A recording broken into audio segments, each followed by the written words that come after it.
We are glad to welcome you to our channel.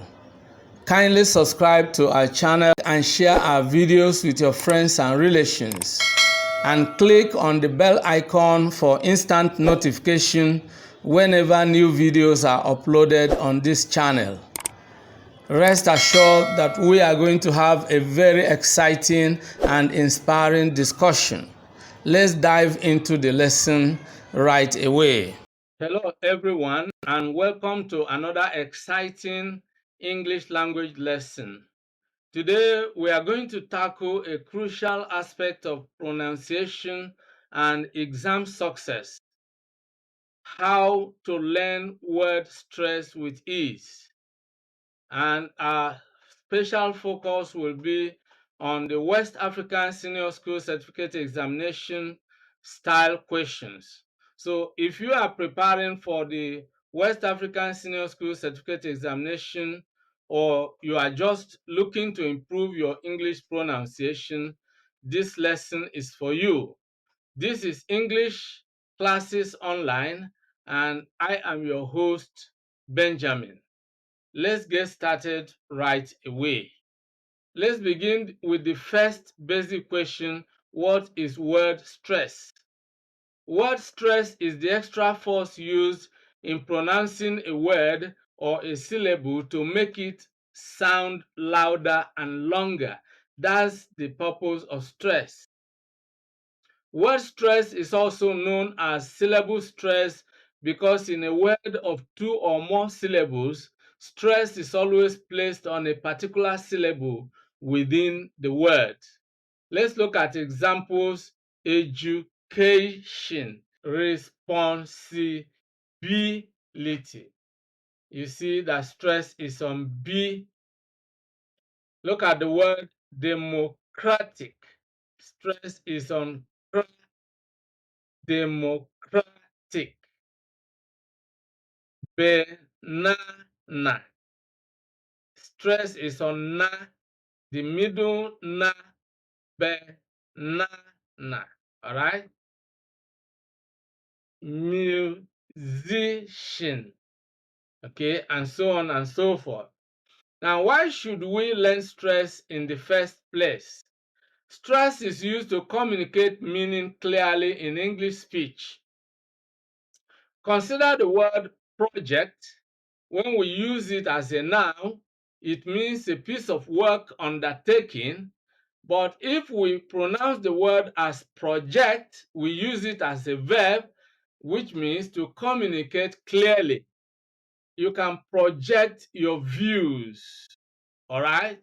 Now, the same word project, but stress is used to make the meaning clear in each case. Okay? Now, stress helps us to convey our intended meaning and communicate our ideas accurately and more clearly. That's what stress does. Don't forget that misuse of stress leads to mispronunciation of words, which distorts meaning and results in a communication breakdown. Now, let's begin to look at factors that determine stress. Number one, word class, or what is traditionally known as part of speech. Now, in shifting stress, we have stress on the first syllable in the word project when we use it as a noun. But then we have stress on the second syllable of the same word when we use it as a verb and we pronounce it as project. So you have project as a noun, you have project as a verb. Now, syllables are other factors that determine stress because you have monosyllabic words, bisyllabic words, and polysyllabic words. So the number of syllables that make up a word can affect how you place stress on that word. And we also have the quality of the syllable. Syllables can either be strong or weak, depending on the type of vowel that make up that syllable. Okay, we are going to look at this as we proceed. Now, the third factor that determines stress is affixes, which are made up of prefixes and suffixes. In word formation, you know that prefixes are a letter or a group of letters that are added to a word to form a new word, and suffixes are a letter or a group of letters added at the end of the word to form a new word. Now, prefixes are unstressed except in shifting stress. So, rules uh, of stress can be, determined by the type of affixes you have in a word. Now, suffixes determine stress in polysyllabic words. For example, words ending in suffixes like ION, IAN, IAL, IC, and so on and so forth have similar place of stress. Okay, we are going to look at examples. Let's begin with rule number 1.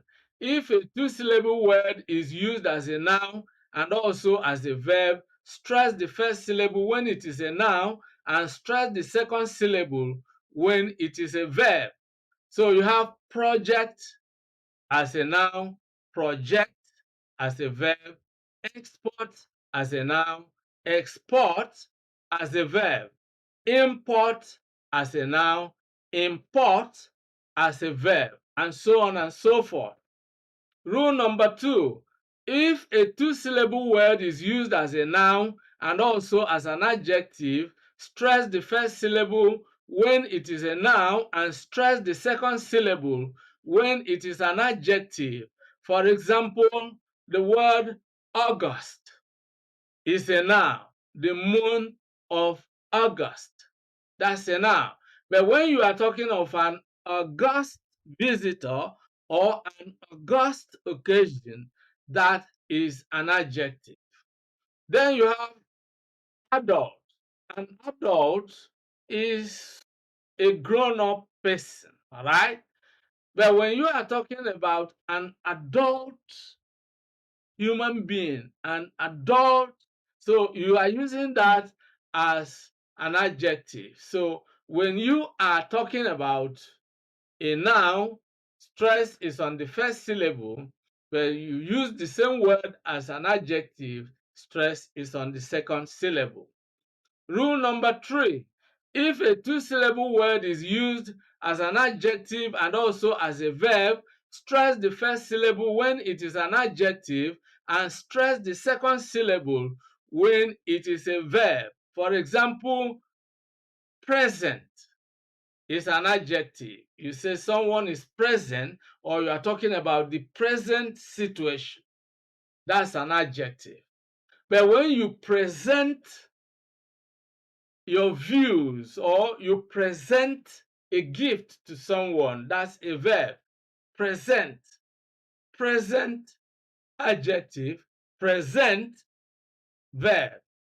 Absent adjective, absent verb. Frequent adjective, frequent verb. All right?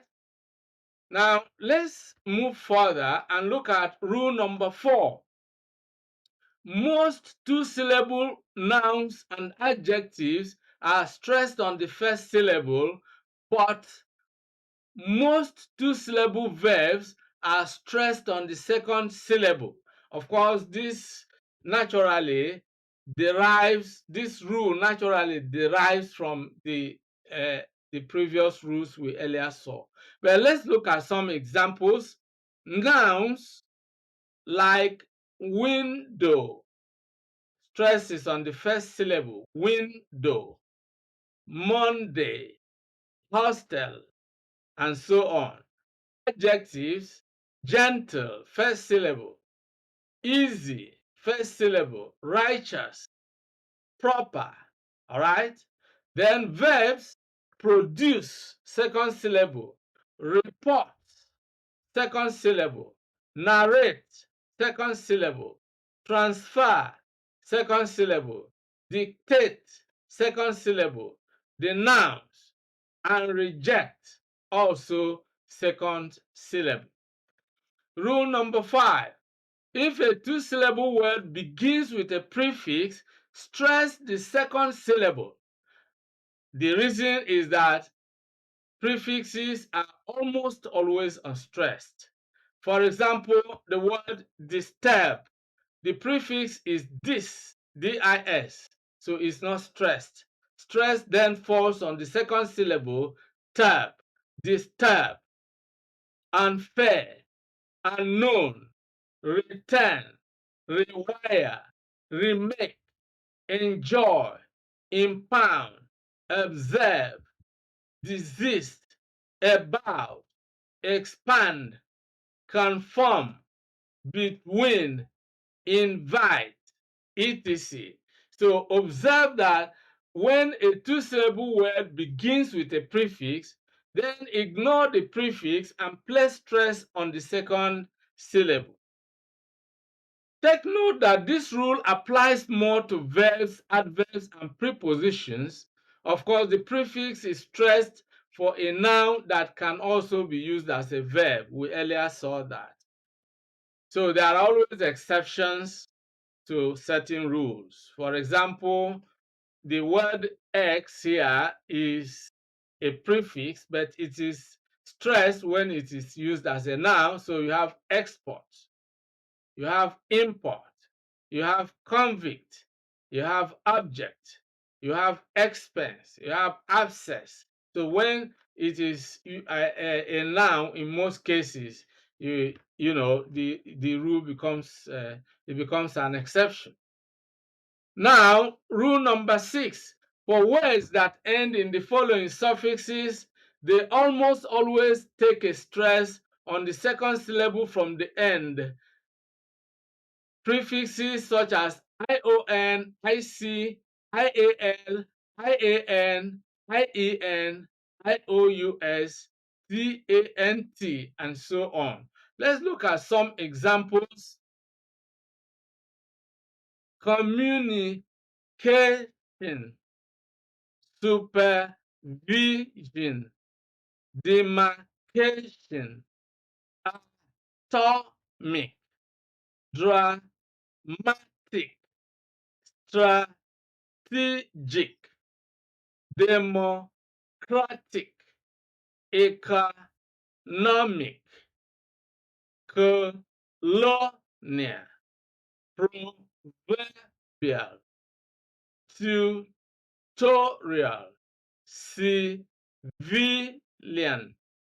comedian, righteous, important, pollutant, and so on. So always take note of rules and how they are applied.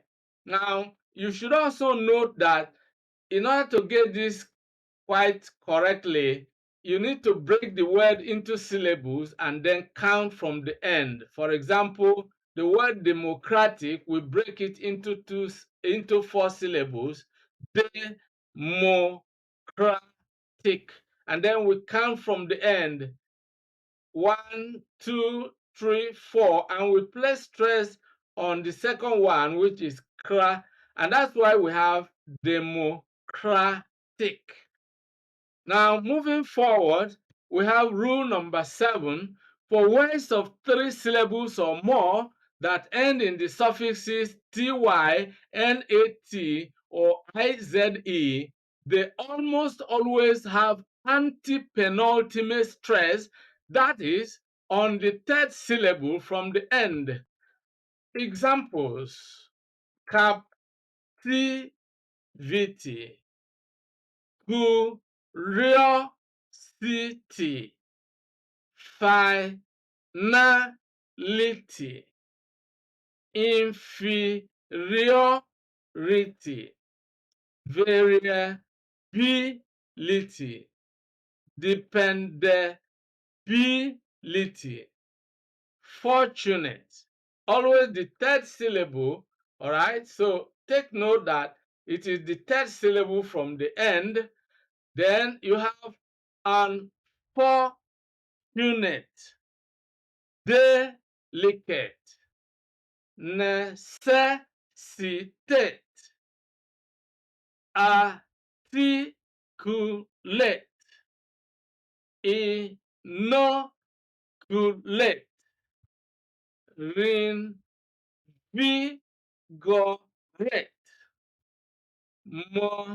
monopolize, economize, apologize, subsidize. Now, this is the rule. Okay, again, take note of breaking each word into syllables and then counting from the end. You count 1, 2, 3. The rule here says you place stress on the third syllable from the end. That's why you have in rin, vigorate. Stress is on V, and that's what you have. Let's look at reinvigorate. You see it here, V, because that's the third one. Okay, now moving forward, we have rule number 8: words that end in EE, 3 syllables or more, especially nouns with the E sound, the long E sound, E. Such words are stressed on the first syllable from the end. That's the end, of course, that contains that very strong vowel sound. Of course, in most cases, there are words, most of them are words of French origin. Let's look at examples. We have absentee, détenu, nominee, reportee, divorcee, and so on and so forth. Okay, that's the rule.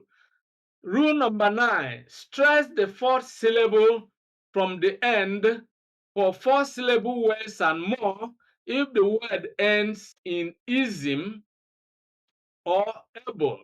For example, you have revivalism,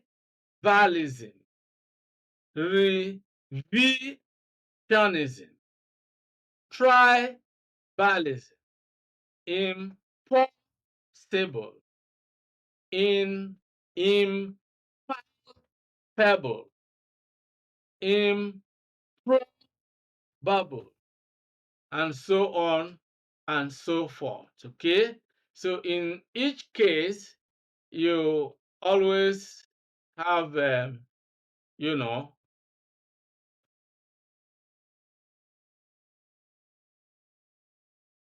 you always have the stress coming. For instance, you have here 1, 2, 3, 4. Okay, that's the way it is. Okay, all right. Now let's look at uh, more. That is rule number 10 now. For words of 4, 5, and 6 syllables that end in able or able and are introduced by the following prefixes: in, incom, ia, inad, incor, inde, and so on. Such words are almost always stressed on the syllable that follows the prefix beginning the word. Okay, so let's look at examples. Look at the word incorruptible. You have the prefix beginning this word, incor, incor. These are the prefixes. Then you place stress on the syllable coming immediately after the prefix. Okay, that's one of the ways in which prefixes determine stress. So you have incorruptible. Here you have incompatible. Incompatible. Then here you have inadmissible. Here you have incredible, and so on and so forth. So once you have the prefix beginning the word, then bypass the prefix and place stress on the next syllable, especially if the word ends in able or able. Okay, that's the rule. And this brings us to where we have to put in practice what we have learned so far. And we have to look at the West African Senior School Certificate Examination of June 2020 test of orals. And we are looking at section 4, which contains questions on stress. Now, the instruction is as follows. In each of the following questions, the main or primary stress is indicated by writing the syllable on which it occurs in capital letters. From the words lettered A to D, choose the one that has the correct stress. And then we have question 36. The word given is overwhelming. 37, melancholy. Melancholy. 38, inflammation. 39, calculation. 40, economic. Let's take this one by one, beginning with question 36, overwhelming.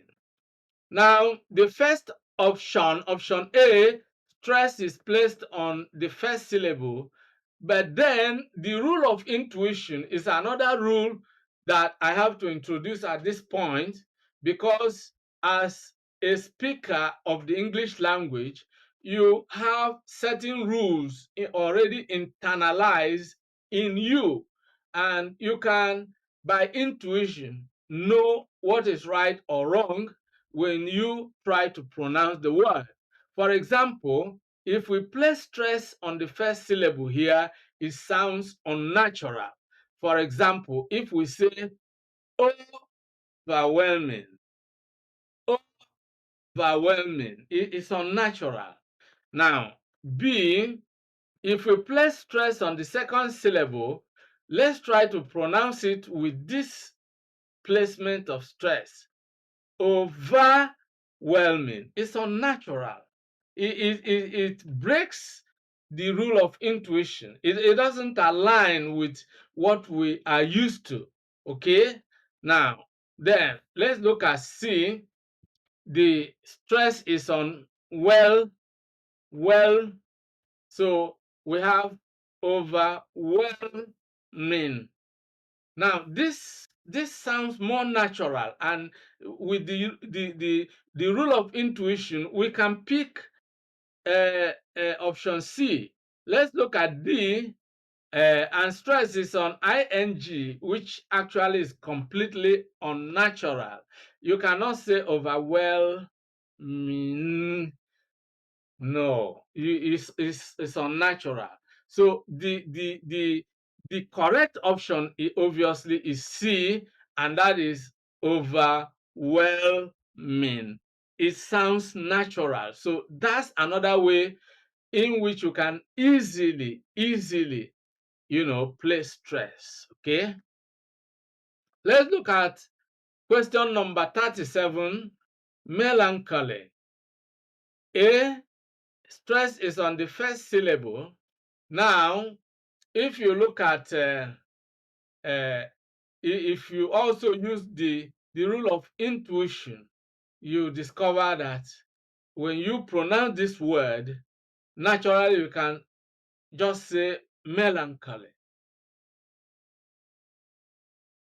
Melancholy. All right. You find it difficult to put stress somewhere else. It will sound unnatural. So if you say melancholy, in most cases, when people are learning English, they tend to use that. C, melancholy. D, melan.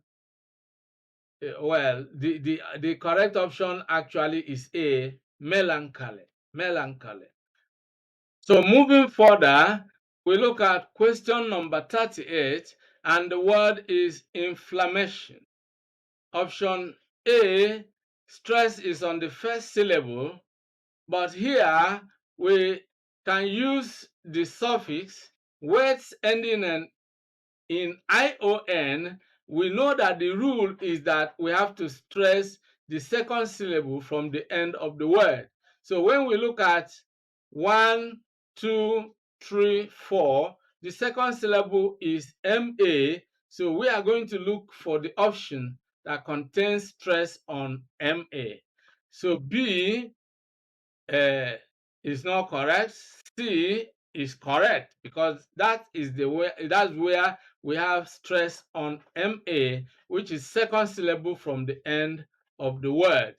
D, of course, is incorrect. So the correct option is C. We are using a specific rule to actually pick the correct answer here. So the correct pronunciation is inflammation. Inflammation. Okay.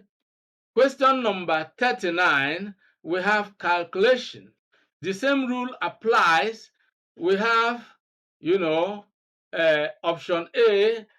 It cannot be A because stress cannot be on the first syllable for a word that ends in ION. Of course, we know it is the second syllable from the end of the word, and that is LA. So let's look for the option with LA. B is incorrect. C is correct. That is the one that has LA, calculation. So D is incorrect. And so the correct option and the accurate answer is C, calculation. And take note that once we master the rule of stress, we can apply it and we get it correct all the time. Now, question number 40, the last but not the least, the word is economic. Again, we have a rule. The rule that applies to words that end in ION also applies to words that end in IC. So let's look at the options. It can't be A because we are looking at, the second syllable from the end of the word, and that is NOM. Okay, so we are looking for the option with NOM, second syllable from the end. B is not correct. C is correct because that's the one with NOM that corresponds to the rule we are applying here. And so D is incorrect, eliminated automatically. The answer is C, economic. Economic. Okay, so that's the correct answer.